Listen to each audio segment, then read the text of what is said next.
Surat cyber ક્રાઇમે આંતરરાજ્ય છેતરપિંડી કરતી કુખ્યાત જામતારા ગેંગ પર ત્રાટકી સફળતા મેળવી છે। ગત નવેમ્બર માસમાં એક યુવકે આરટીઓના નામે નકલી ચલણની એપીકે ફાઇલ મોકલી હતી।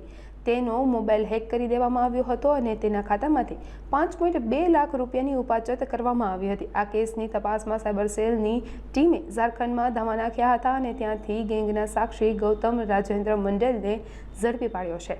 પોલીસ તપાસમાં ખુલ્યું છે કે પકડાયેલા ગૌતમ ગેંગનો મુખ્ય સૂત્રધાર પ્રદ્યુમ્ન મંડલ માટે કામ કરતો હતો। તે છેતરપિંડીના નાણાં પોતાના પરિવારના ખાતામાં મંગાવતો હતો અને 5 થી 10% કમિશન કાપી બાકીના નાણાં મુખ્ય આરોપીને પહોંચાડતો હતો। હાલમાં પોલીસ આરોપીઓના રિમાન્ડ મેળવી આ નેટવર્કમાં અન્ય કેટલા લોકો સંડોવાયેલા છે તે દિશામાં તપાસ કરી રહી છે। પોલીસ કમિશનર સર સુરત શહેર દ્વારા સાયબર ક્રાઇમ સેલને સુરત શહેરના નાગરિકો સાથે જ્યારે કોઈ પણ પ્રકારનું ફ્રોડ થાય ત્યારે એને ઇન્વેસ્ટિગેટ કરીને ગુનો દાખલ કરી જવાબદાર જે ગુનેગારો છે તેમને પકડી પાડવા સૂચના આપવામાં આવેલ। તે અંતર્ગત ગત વર્ષ 2025ની અંદર સુરત શહેરના એક નિવાસી સાથે જેને આપણે આરટીઓ એપીકે ચલણ ફાઇલ કહીએ છીએ એના મારફતે લગભગ 5 લાખ રૂપિયા જેટલી માતબર રકમનું ફ્રોડ થયેલું હતું।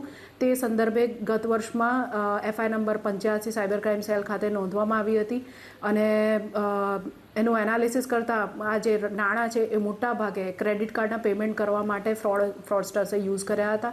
એ આધારે અગાઉ એક આરોપી નિશિત નથવાણીની પણ ધરપકડ કરવામાં આવેલ હતી।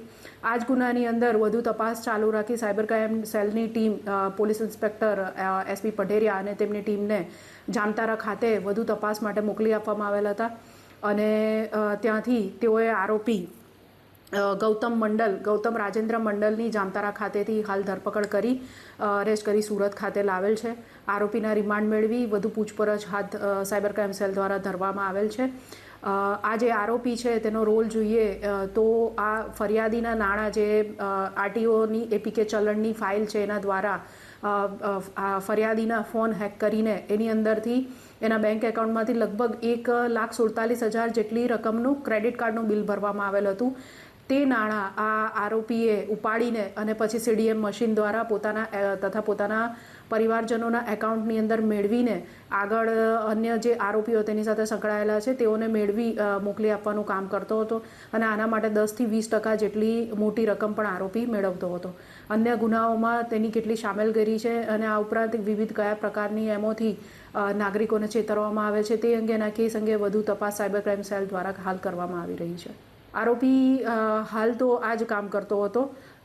ઝારખંડમાં જામતારા વિસ્તારમાં રહે છે અને પોતાના ફેમિલીના એકાઉન્ટ્સ યુઝ કરીને આ પ્રકારની ગેંગ સાથે જોડાયેલો છે જે સાયબર ફ્રોડ કરતી હોય અને એ પોતાના ઉપરના આરોપીઓને આ રીતના જે સાયબર ક્રાઇમના પૈસા આવે એ ક્રેડિટ કાર્ડ મારફતે ચૂકવાયેલા જે હોય એનું કેશ પેમેન્ટ મેળવીને અને પછી એને ટ્રેલને જે સાયબર ક્રાઇમની ટ્રેલ છે મની ટ્રેલ એને આપણે ટ્રેસ ન કરી શકીએ એના માટે ક્રેડિટ કાર્ડ મારફતે એ સ્વાઇપ કરાવી એ પૈસા લઈ અને પછી ફરિયાદીના એકાઉન્ટમાંથી એ પૈસાનું જે પેમેન્ટ થાય એ પૈસા કેશ મેળવી લેતો અને પછી એ કેશ પૈસા ફરી સિસ્ટમમાં નાખવા માટે સીડીએમ મશીનોનો ઉપયોગ કરતો હતો।